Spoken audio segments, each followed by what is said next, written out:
Hello everyone, welcome back our channel. So today are going start a new topic. आज हम discuss करने वाले हैं यूनिट नंबर 3 का टॉपिक नंबर 3, जिसमें हम पढ़ने वाले हैं मैनेजमेंट बाय ऑब्जेक्टिव क्या होता है, जिसको हम शॉर्ट फॉर्म में एमबीओ बोलते हैं। अगर एग्जाम के पॉइंट ऑफ से आपको क्वेश्चन आता है कि एमबीओ को एक्सप्लेन करिए, तो आपको ये जो आज हम डिस्कस करने वाले हैं इसके बारे में आपको लिख के आना है। ठीक है, तो वीडियो को करते हैं स्टार्ट।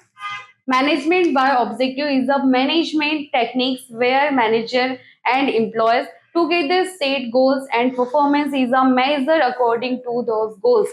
It's mean कि management by objective एक ऐसी management techniques होती है जिसमें managers and employees दोनों मिलकर क्या करते हैं, together set goals and performance, मतलब ऑर्गेनाइजेशन के लिए गोल डिसाइड करते हैं और उसको समय से पूरा करने की क्या करते हैं, कोशिश करते हैं। इट्स मीन कि जो भी ऑर्गेनाइजेशन के गोल डिसाइड कौन करेगा, मैनेजर और एम्प्लॉय दोनों मिलकर क्या करते हैं, ऑर्गेनाइजेशन के गोल डिसाइड करते हैं, तय करते हैं और उसको समय से पहले या समय पर पूरा करने की कोशिश करते हैं। तो यही हमारा क्या होता है, management by objectives. Okay, and इसको सबसे पहले कॉन्सेप्ट किसने दिया था? The concept was introduced by Peter F trucker ने दिया था। इस कॉन्सेप्ट को सबसे पहले पीटर एफ ट्रकर ने दिया था, जिसको दिया था उन्होंने 1954 में। इन्होंने एक किताब लिखी थी जिसका नाम था the practice of management. The practice of management में इन्होंने बताया था मैनेजमेंट बाय ऑब्जेक्टिव के बारे में।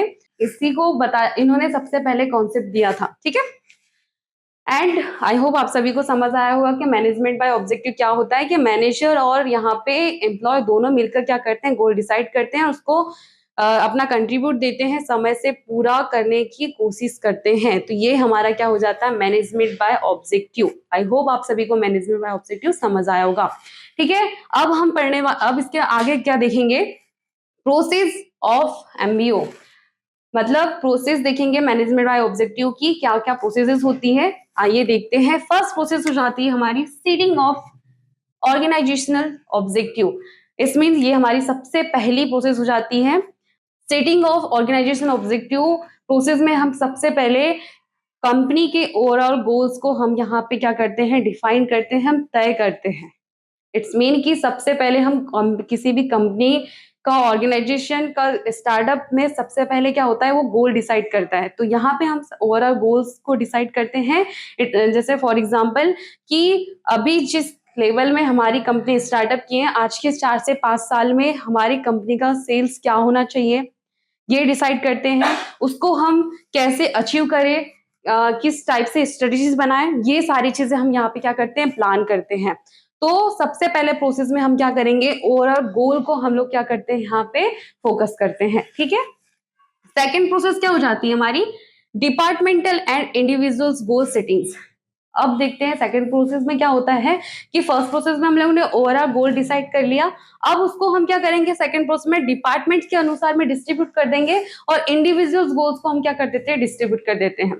डिपार्टमेंट्स गोल्स में इट्स मीन कि किसी भी ऑर्गेनाइजेशन में अलग अलग डिपार्टमेंट्स होते हैं, सभी को पता है, चाहे वो मार्केटिंग का डिपार्टमेंट हो, फाइनेंस का डिपार्टमेंट हो, एंड प्रोडक्शन का डिपार्टमेंट हो, एचआर डिपार्टमेंट हो, है ना। तो ये चीजें हम यहाँ पे क्या कर देते हैं, डिस्ट्रीब्यूट कर देते हैं।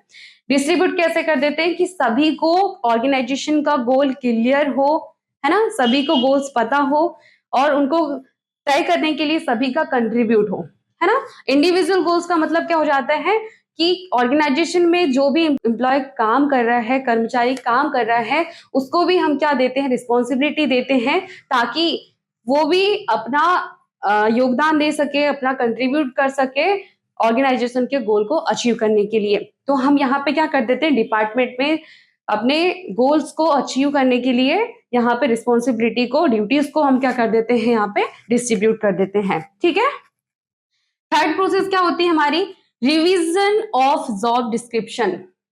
रिवीजन ऑफ जॉब डिस्क्रिप्शन का मतलब क्या हो जाता है कि यहाँ पे जो भी हम लोग ने स्ट्रेटेजी बनाई है, तो वहां पे हम जो अब देखिए सभी को पता है कि मैनेजमेंट में अभी नई नई टेक्निक्स आ रही है, तो टेक्निक्स के अनुसार भी हमको काम चेंज करना होता है। यहाँ पे हमको जॉब को डिस्क्रिप्शंस करने होते हैं, ड्यूटीज को यहाँ पे रिस्पॉन्सिबिलिटी के अनुसार, या फिर किसी एम्प्लॉय जो हमने हायर किया है उसके स्किल के अनुसार हम उसको वहाँ पे जॉब को क्या कर देते हैं, डिस्क्रिप्शंस कर देते, मतलब डिस्क्रिप्शंस कर देते हैं, हम उसके काम को चेंज कर देते हैं। इट्स मीन कि टेक्नोलॉजी के अनुसार हम काम को चेंज कर देंगे और या फिर हमको ये हो सकता है कि कोई भी जो एम्प्लॉय है उसके अनुसार हम उस स्किल के अनुसार हम उसके काम को चेंज कर देंगे।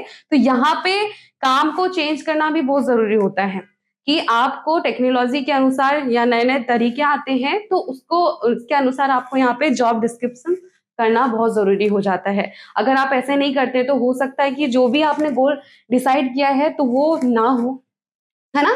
इसलिए यहाँ चेंजेस भी बहुत जरूरी होता है। ठीक है, फोर्थ जो प्रोसेस है हमारा, matching goals and resources allocation. अब इस प्रोसेस में क्या बोला गया है कि किसी भी ऑर्गेनाइजेशन में जो भी गोल डिसाइड होता है उसके अनुसार आपको रिसोर्सेस भी अलोकेट करनी होती है। कैसे? रिसोर्सेस का मतलब क्या क्या आ जाता है? मनी की जरूरत होती है, आपको रिसोर्सेस में मनी आ जाता है, आपकी मशीनें से आ जाती है, टाइम की भी हो जाती है, टाइम एंड पावर की हो जाती है, तो और एंड एम्प्लॉयज की भी जरूरत होती है। यहाँ पे इस प्रोसेस में बोला गया है कि जो आपने लक्ष्य तैयार किया है, जो भी आपने गोल डिसाइड किया है, उसी के अनुसार आपके पास रिसोर्सेज भी अलोकेट होना बहुत जरूरी होता है।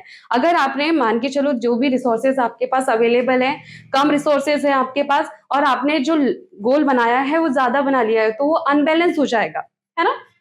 तो ये चीजें गलत हो जाती है कि आपके पास रिसोर्सेज उतने है ही नहीं और आपने गोल ज्यादा बड़ा कर लिए।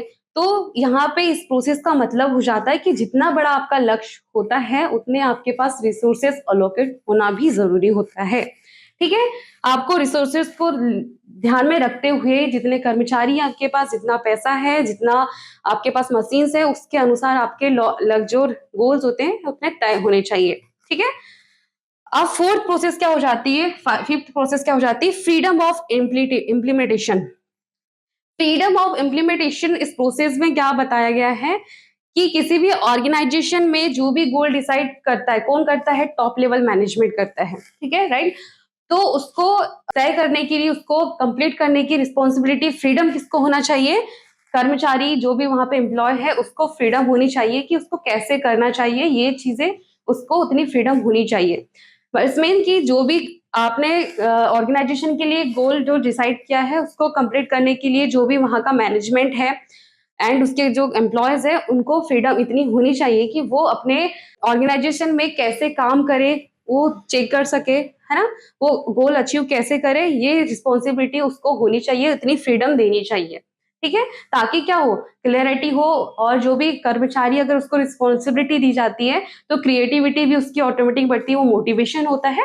इसलिए यहाँ पे बोला गया है फ्रीडम ऑफ इम्प्लीमेंटेशन की काम करने की स्वतंत्रता, जो भी प्लान बनाए गए हैं, जो भी पॉलिसीज बनाए गए हैं, तो उसके अनुसार स्वतंत्रता कर्मचारी को भी होना चाहिए, हर एक डिपार्टमेंट में भी स्वतंत्रता, फ्रीडम होनी चाहिए। ठीक है, सिक्स जो प्रोसेस है वो है stability check points. Stability check points का मतलब क्या होता है, किसी भी ऑर्गेनाइजेशन में जो भी गोल्स डिसाइड किए जाते हैं, तो जो भी स्ट्रेटेजीज बनाई होती है, तो उसके बीच बीच में चेक पॉइंट्स भी बनाने होते हैं। इट्स मीन कि अगर सीधा वे में, अगर सिंपल वे में देखा जाए कि अगर हमको बाद में पता चले कि जब हमने रिजल्ट, हम लोग ने जब गोल बाद में हमको जो अचीव हुआ है वो सेटिस्फाई वाला जो हमें होना था वो गोल अचीव नहीं हुआ है, क्यों? क्योंकि बीच में कहीं गलतियां हुई होगी, है ना। तो इसलिए बोला गया है कि चेक पॉइंट्स भी होना जरूरी है कि ताकि बाद में हमको रिग्रेट फील ना हो कि हम लोगों ने पहले ध्यान नहीं दिया। तो बीच बीच में चेक पॉइंट्स भी होना बहुत जरूरी होते हैं। ठीक है, तो स्टेबिलिटी चेक पॉइंट्स का मतलब होता है कि बाद में आपको चीजें, जो गलतियां पता हो तो उसमें क्या हो जाएगा, टाइम चला जाएगा, तो आप बीच में जाके सुधार भी नहीं सकते। इसलिए आपको बीच बीच में चेक पॉइंट्स चेक करते रहना बहुत जरूरी होता है कि जहाँ पे गलतियां हो रही है हम वहां पे सुधार कर सके, जहाँ पे जिस प्लान को चेंज करने की जरूरत हो हम वहां पे प्लान चेंज कर सके। ठीक है, तो ये भी एक इंपॉर्टेंट प्रोसेस हो जाती है। अब लास्ट प्रोसेस क्या हो जाती है हमारी, एप्रिशियल ऑफ परफॉर्मेंस। एप्रिशियल ऑफ परफॉर्मेंस में देखा जाता है कि किसी भी ऑर्गेनाइजेशन के गोल को अचीव करने के लिए वहां के कर्मचारी एम्प्लॉय ने जितना काम में कंट्रीब्यूट किया है, तो उसके अनुसार हम चेक करते हैं कि जो काम जो उन्होंने किया है वहां पे कैसे किया है, ये हम चेक करते हैं। इट्स मीन कि अगर उन्होंने काम अच्छा किया है तो हम उसके लिए क्या करते हैं, उसको फीडबैक देते हैं कि काम कैसे हुआ है, अच्छा हुआ है या फिर उसके में क्या सुधार करने की जरूरत है, हम वहां पे क्या करते हैं, उनको अप्रिशिएट करते हैं।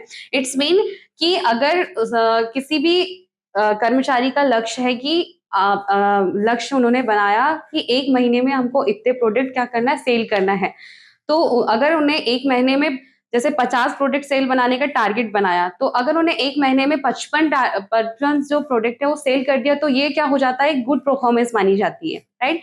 और अगर उसी बीच अगर उन्होंने 30 प्रोडक्ट अगर सेल किए हैं, तो ये इसमें क्या हो जाता है कि काम में सुधार करने की ज़रूरत है। तो यही चीज़ें हमें चेक करनी होती है वहाँ पे कि फीडबैक देना होता है कि कर्मचारी ने जो भी एम्प्लॉयी ने काम किया है, यहाँ पे किस तरीके से किया है, अच्छा किया या बुरा किया, तो इसका हम फीडबैक देते हैं। इससे क्या होता है कि कर्मचारी का क्या हो जाता है, उसको मोटिवेट होता है वो, है ना? मोटिवेट होता है, क्रिएटिविटी बढ़ती है। मतलब लास्ट में क्या करनी होती है, उनको फीडबैक देने होती है। इसी को हम क्या बोलते हैं, परफॉर्मेंस परफॉर्मेंस अप्रिशिएट भी बोलते हैं, ठीक है? तो आई होप आप सभी को यहाँ पे समझ आया होगा इसके प्रोसेस के बारे में कि मैनेजमेंट बाय ऑब्जेक्टिव्स के जो उन्होंने प्रोसेस डिस्कस किए, आपको बहुत अच्छे से अंडरस्टैंड हुए होंगे। एंड हम लोगों ने मैनेजमेंट बाय ऑब्जेक्टिव के बारे में जाना। एंड जो पीटर ऑफ एफ ड्रगर ने यहाँ पे मैनेजमेंट बाय ऑब्जेक्टिव के बारे में जो यहाँ पे इंफॉर्मेशन दी होगी, आई होप आप सभी को समझ आया होगा। So thanks for watching this video. Thank you so much.